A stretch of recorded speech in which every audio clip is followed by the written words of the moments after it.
Our first speaker is Kristen, and Kristen is the athletic director of GCC right now. So she graduated with sports management and business here at Brockport in 2003. So I will hand it over to Kristen. Okay. Hello, everybody. How is everybody tonight? I was sorry, I was late getting up here. I was busy taking a selfie over here so that she could give that to her professor. So, good. All right, so I'm going to talk a little bit about myself, my career, and how I got here. I will tell you that before I start, I really want to hear from you. So if you have questions or comments during my presentation, please raise your hand and ask them, because I like to be engaging when I talk to students. I don't want to sit here and talk at you, but what I was told at dinner tonight is that it would be hard for me to get you to speak back to me. Is that true? I've got a yes in the back, a hard yes in the back. Why is that? Why won't you talk to me? I'm a nice person. I don't know you. All right, well, we're going to get to know each other right now, okay? So that's our goal by the end of the night tonight, is to get to know each other.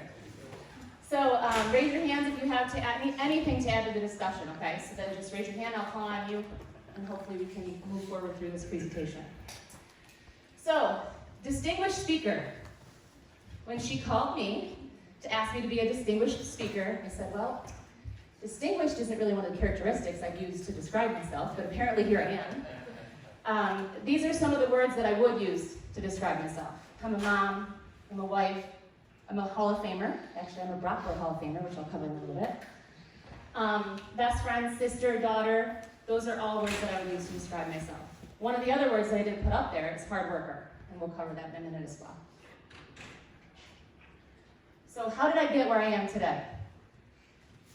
Every time a student, I've had a lot of Brockport students come and be interns for me over the years. The one thing I always tell them is to network. Network, network, network. It is, we'll go through what that means in a second, because I haven't understood. Put in the time and do the work. Does anybody want to give me an example of how they did the work? Come on, boys up here. Somebody tell me something you did at practice. Nobody does the work. Chloe, where are you? There we go. I got a volunteer, I got a live one in the back. I came back for my second degree. I'm trying to get 2 degrees now. Very good, he did the work. He's getting 2 degrees. Give him a round of applause. All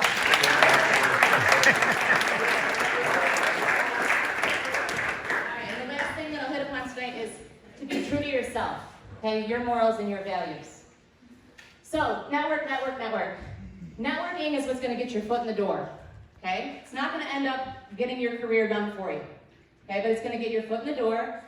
It's going to make you know people that are in your profession, and hopefully you can move up from there. It is literally about who you know in life, okay? Obviously, there's other parts to it, but I will give you 2 examples. I became a leader in our region, so I'm at the junior college level, National Junior College Athletic Association. Part of what I do is I work for our region. Our region is all of New York State, okay? So there are 24 schools in our region in junior college athletics. Within the first 3 years of me being a part of our region and being the director of athletics at Genesee, I was asked to join the regional leadership. Why do you think that was? What did I just cover the last slide? Because I did the work, okay? I networked with the right people. Okay, people knew that I was going to be at the table and that I was going to voice my opinion and that I was going to get it done. The other thing is the NJCAA, same thing.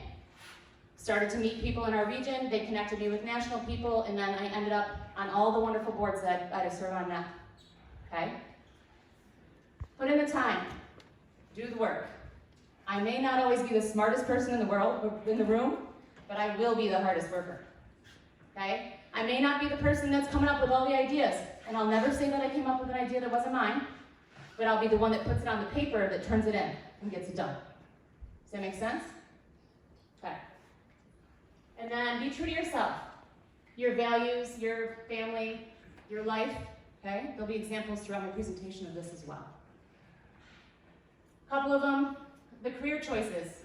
There's gonna be times in your life where you're faced with, do I go this way or do I go that way? And you need to make sure that when you have those choices, that you love what you do. I'll tell you, I love what I do. Every day I get up, I don't complain about going to work. I work in athletics. I also oversee campus life. I've moved up. I actually technically am an assistant vice president currently. And it's not work for me because I love it.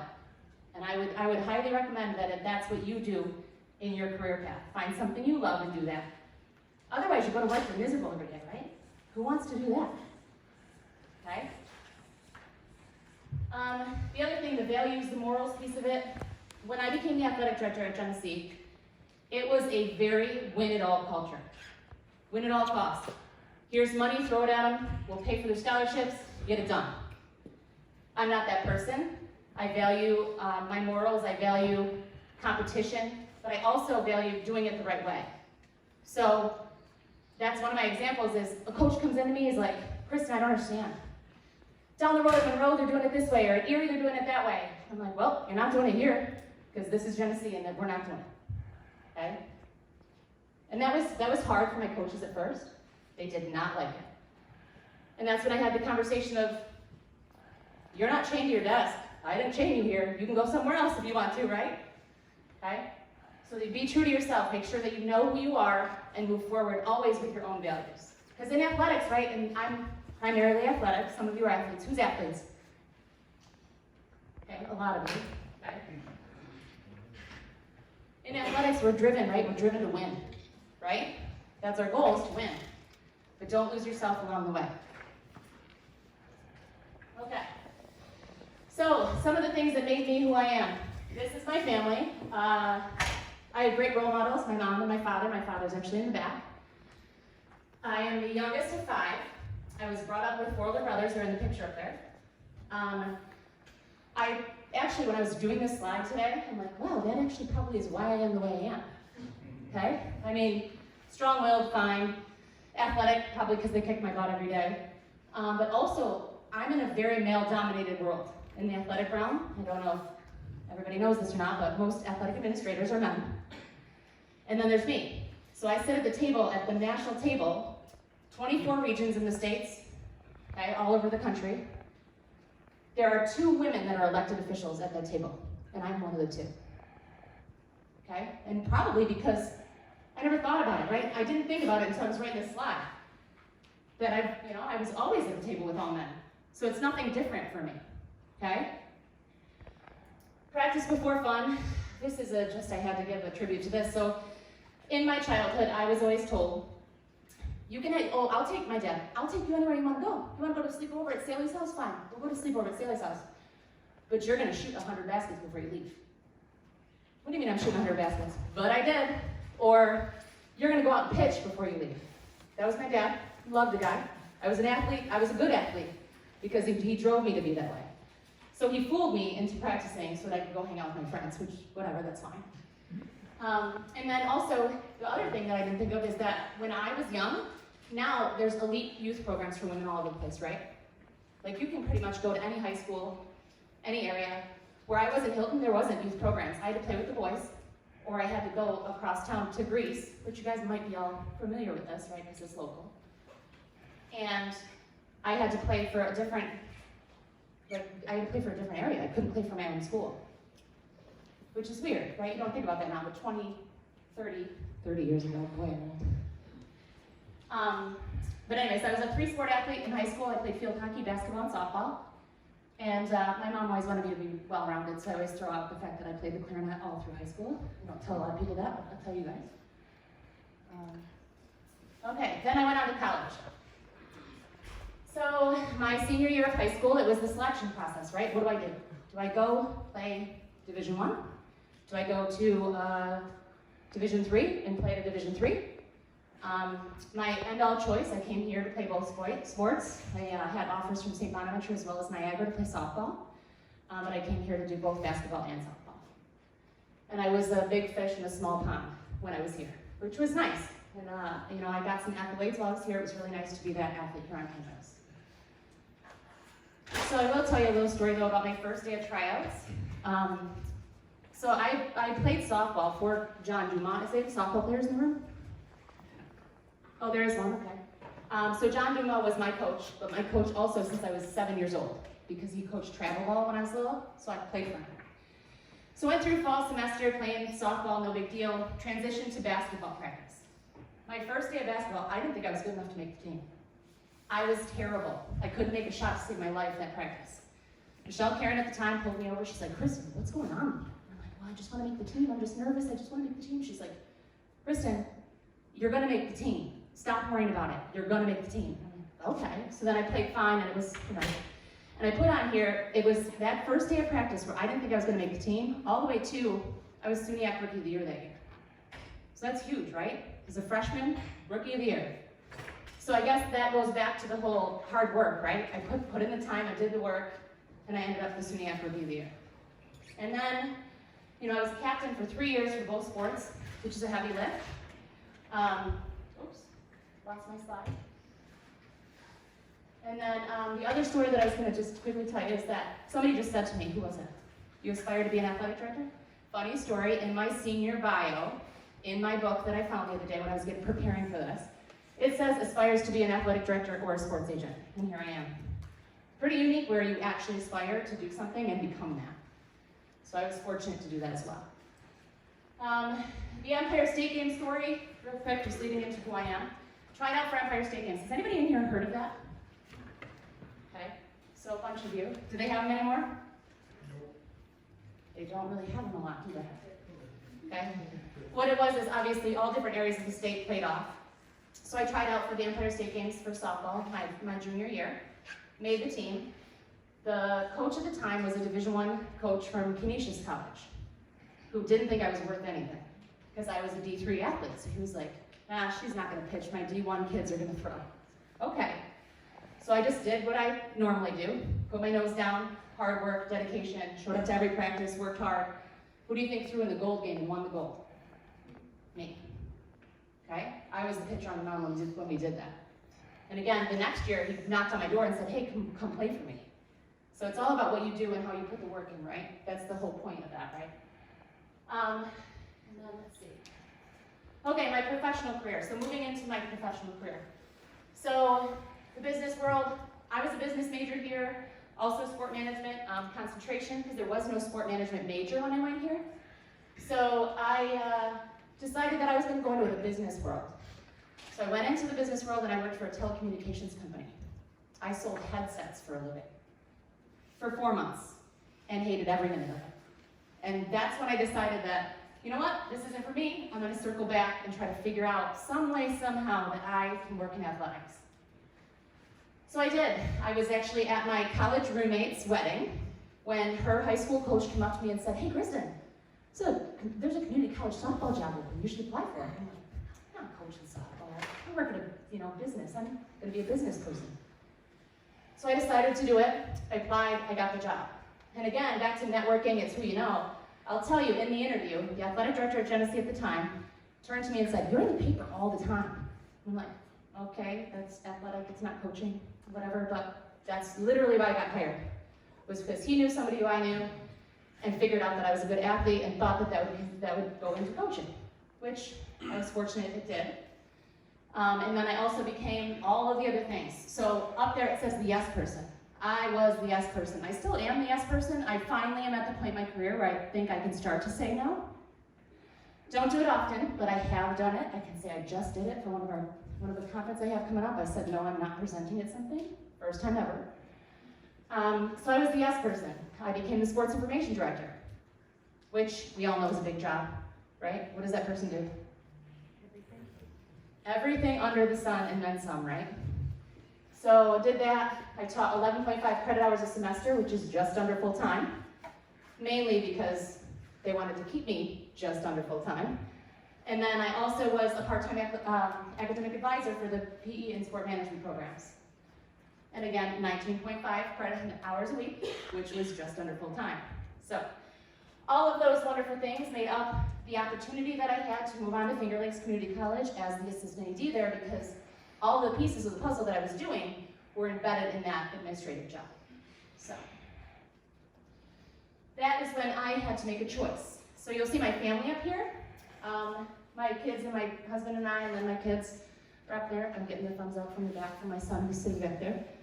I had to make a choice because I was actually 5 months pregnant with my oldest son when I got offered the job at Finger Lakes.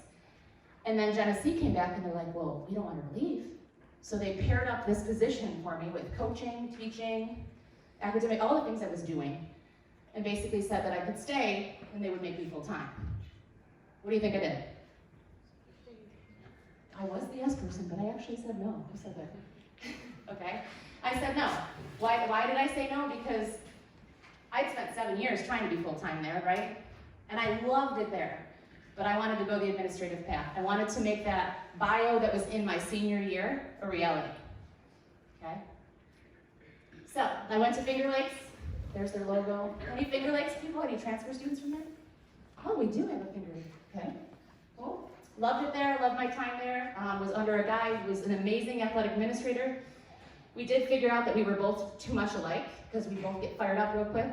My new AD, my assistant AD right now is very calm, cool, collected, so we offsite each other, which is good. So those are the things that I was responsible for when I was there. Okay, just a short list. Always all other duties as assigned, because no matter what it was, whether it was raking the field or cleaning the gym floor, I was the woman to do it. Okay, and then this is where I'm at right now.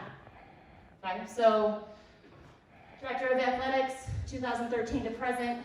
I oversee everything athletic related. Has anybody been to Genesee Community College? Okay. Beautiful campus. If you haven't been, we have a new state-of-the-art Hall Arena, which is where the athletic department is housed, and it's beautiful. It's not as beautiful as a Cirque, but close. So I oversee the athletic training staff, all the coaches, my assistant AD, and then in 2019, I got promoted to also oversee all of campus life, all of student programming, all of clubs and organizations. So now technically my role is an assistant vice president for student engagement and inclusion, but I also serve as the director of athletics. So I actually was talking about this earlier. It gave me the opportunity to grow and expand professionally, but also keep a hand in what I love. My passion is in athletics, it always has been. So this job gave me that opportunity. So now I can apply for other jobs if I want, but it still gave me the opportunity to stay with what I love, which is the students. I love the interaction with the students, my teams, my coaches, the competitive edge, love it. It also opened up a lot of other doors, which you probably wouldn't think of, but our associations on our campus oversee, basically there's budgets, there's athletic budget, and then there's student clubs and organizations budgets. So I now oversee 90% of that, which is also helpful to our athletic teams if we need to move funding around, or if enrollment's going down, which we all know is kind of happening right at college campuses. So it's a good thing, it's a positive thing all the way around. Yes? How do you keep balance in your life by juggling all three of these family, with being a mom, being athletic director, and then also being the vice president of inclusion? How do you, from your point of perspective, keep balance in your life and keep that equilibrium? Okay, that is a great question. I'm so glad you raised your hand. Honestly, it's not easy. When my kids were little, I had really bad separation anxiety. Every time I go on a trip for work, I would literally cry on the way out and the way in. Now they're in front of you, they're 10 and 12, they could care less if I'm here, so it's good. But I will say, it takes a village, right? So I have a wonderful husband who's also sitting in front of you. My father is also over there in front of him. And without those individuals who also support me professionally, I couldn't do it. I'll tell you right now, I couldn't travel, I travel a lot nationally right now, and I'll show you a timeline of what I kind of do in a second. I couldn't do it without them. So it really is the family support that I have to be able to succeed professionally. Yeah, you're welcome. So here's a list of some awards that I've gotten over the past few years. I've been at Genesee now in this role, well, technically as the director, for 10 years.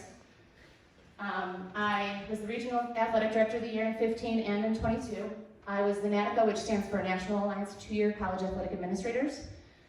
So that's a national award. I was the Athletic Director of the Year then, 2021, which was through COVID. So apparently, when things were bad, I excelled, apparently. And then I was our President's Award. I was the Coach of the Year once, and then I just listed the 3 Hall of Fames that I'm actually currently in. Here's the timeline. So to go back to your question about what I do professionally, so this is a timeline of our regional and national stuff. So you'll notice 2013, I had just become the athletic director at Genesee.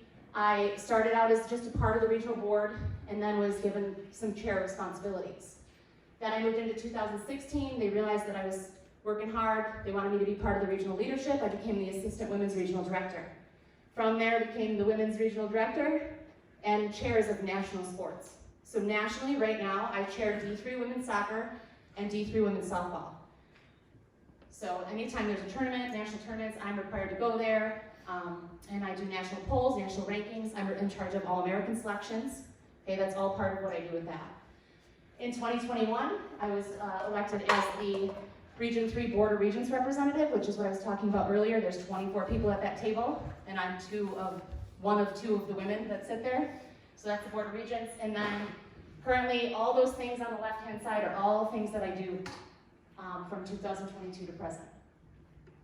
So I am the Division 3 Oversight Chair, which is one of the top 5 committees in the nation, and I chaired it. Okay. Eligibility, I'm an ex officio to the Eligibility Committee, which means that I'm helping my student athletes become eligible because we're currently changing all the bylaws. Okay, making it so that, not so that it's easier, but that it's correct for what we're doing instead of 20 years old. Sometimes things that are 20 years old don't always work. Yes?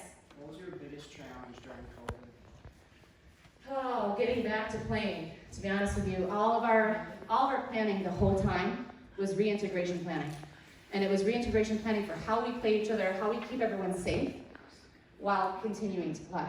There was a couple other challenges where like a few of the schools decided they were gonna continue and play where the rest of the state didn't, which kind of caused some, I guess, animosity there a little bit. So that was a challenge, but other than that, it was really like, how do we make everyone safe? How do we get you back? On our campus, we brought our athletes back pretty soon after COVID, and we had some crazy, now I think about it, I'm like, wow, we were just over the top. Like with our, we had sanitizer everywhere. We had stations where one team could be, but another team couldn't be. No one on our second floor.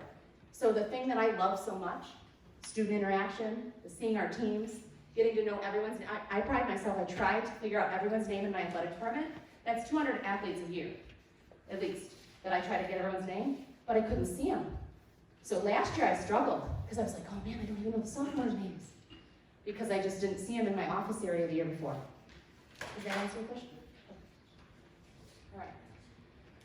All right, so then the next slide for me is, everybody loves to ask me like the question of what's next? What's next on my docket, right? Actually, I will share this with you, but it stays here. Next week, I'm going to a national conference. It's our national meeting for the NJCAA. And I've been told that I will receive an award, one of the top 5 awards in the nation next week.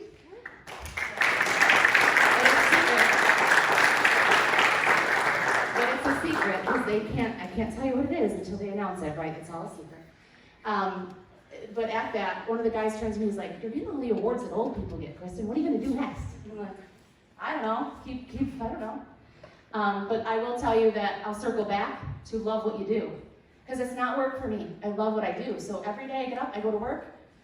I have that life-family balance, try to get that done as well. And so I think what's next for me is retirement. I'm not as close as some people, 1 year. I'm about 13 years out. But I will stay at Tennessee. I love it there. And then we'll hopefully move up in the NJCAA. One of my goals I will share with you is there's a men's and women's director at the national level. And I would like to aspire to be that someday, maybe in the next 5 years or so. So that's really my next goal. And then I'm gonna circle back to the 3 things I told you at the beginning. Network, put in the time, do the work, be true to yourself, make sure you be true to yourself. Every time you make a major decision, go back to like what you feel, what your morals are. Okay? I cannot stress that enough because it's who you are as a person that's gonna lead your career path.